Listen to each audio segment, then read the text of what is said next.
So good morning students. So today we are going to see about the experiment name is heat exchanger, double pipe heat exchanger. In double pipe heat exchanger we can say it as one is parallel flow and second one is counter flow. So here there is two reading we are taking, one is parallel flow and then counter flow. So first of all we have to analyze what we are going to find out in this experiment. We have to find out heat exchange rate and effectiveness of the setup in heat exchanger experiment. So the experiment parts are required, temperature indicator, and then this is switch. Switch is used to supply the current, and we are using heater, splash water heater to heat the water, and the arrangements of flowing pipe.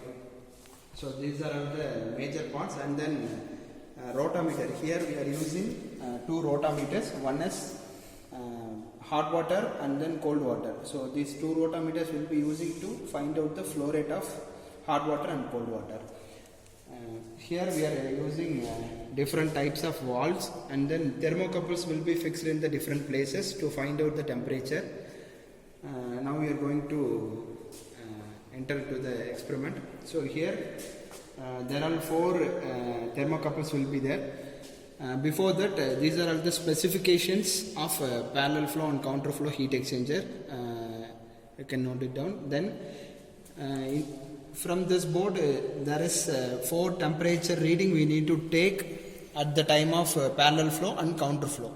So in parallel flow T1, T2, T3, T4. So T1 and T2 is hot water inlet and hot water outlet. T3, T4 is cold water inlet and cold water outlet.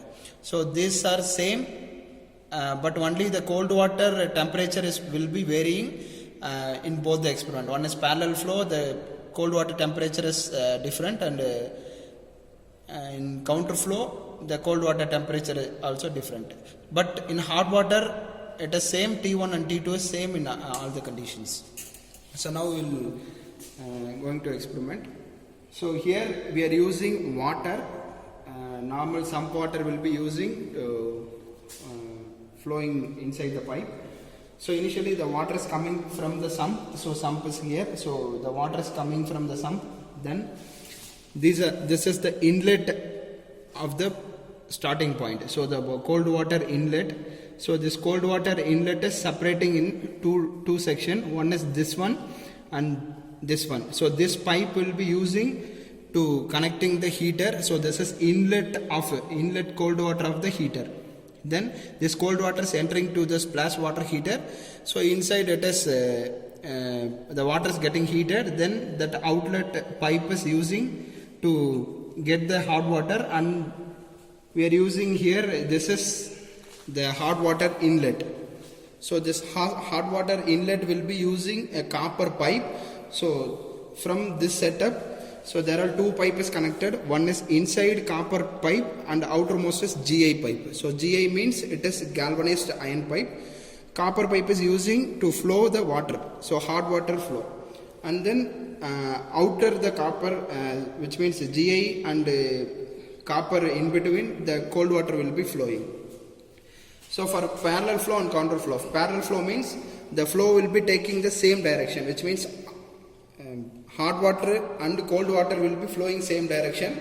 And then counter flow means hot water one direction and then cold water in another direction. So that is counter flow. So let us start our experiment. So for parallel flow we have to control 4 valves. Here 4 valves setup will be there. So this 4 valve setup we have to control it. What all the valves should be open in parallel flow and what all the valves should be open in counter flow.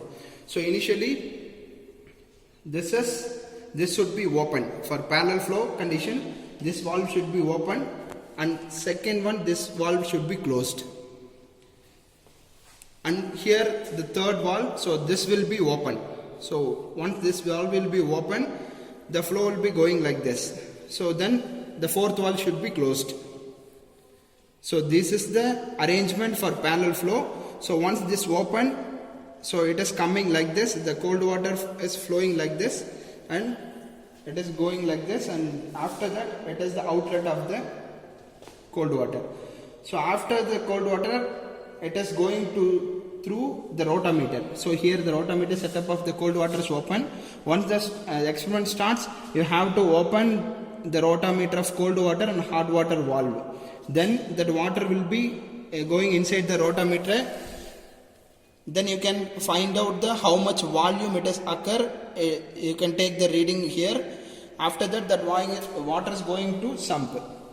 So this is the cold water arrangement, and hot water same. So this is hot water outlet. That hot water outlet is coming this way, and this is the direction of hot water.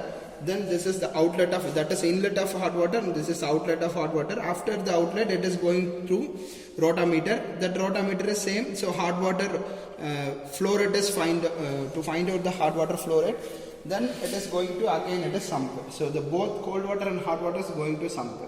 So this is parallel flow arrangement. So we are using 4 thermocouples. So first one, from this the inlet of cold water temperature, then the outlet of cold water temperature is this one, and hot water temperature inlet is this one. So this is the T1, and T2 is hot water outlet. So hot water outlet T1 and T2 does not change when parallel flow and counter flow, but in cold water inlet and outlet will be changing both the conditions. So now parallel flow setup is finished. Then we can go for counter flow. For counter flow, you can start from here. So this valve should be closed. First one should be closed, then this will be open, and third valve should be closed, and fourth valve should be open. Because the hot water does not change the direction of flow, but in counter flow direction, we are open this valve, this will be closed. So the flow will be taking like this, then it is flowing like this, and this is the outlet of cold water. So after this valve, the water will be going to the rotameter of cold water. Then we can take the rotameter reading for finding the flow rate of cold water. Then after that, it is sending to the sump. The same conditions and hot water also, what we did in parallel flow, the same condition we can follow it in the rotameter of hot water. So this is parallel flow and counter flow setup.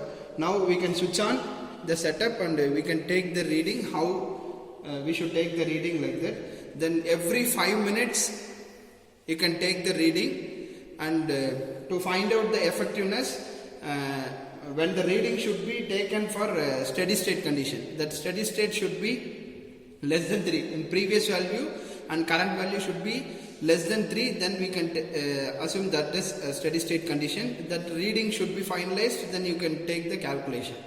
Now we will switch on the setup.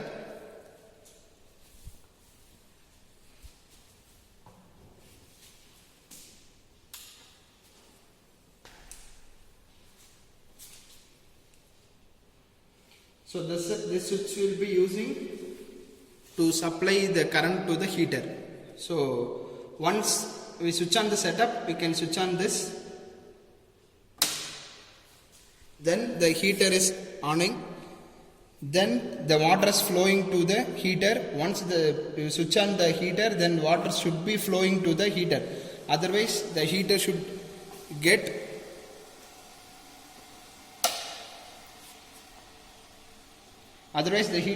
heated, then it will be getting damaged. So once the switch is on, the water should be flowing inside the heater.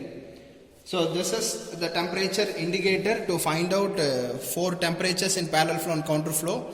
So first one, in parallel flow setup, there is 4 temperatures: T1, T2, T3, T4.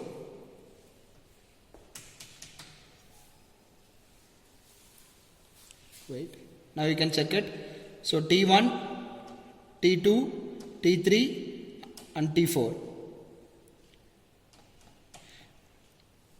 So like this you can take 4 readings. Then At the same procedure you can follow it in the temperature indicator in counter flow.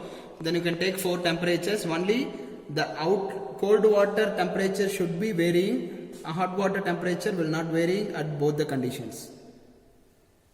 So on the steady state value you can take it and you can substitute in the formulas and find out what is the effectiveness and heat transfer rate in this experiment. Thank you.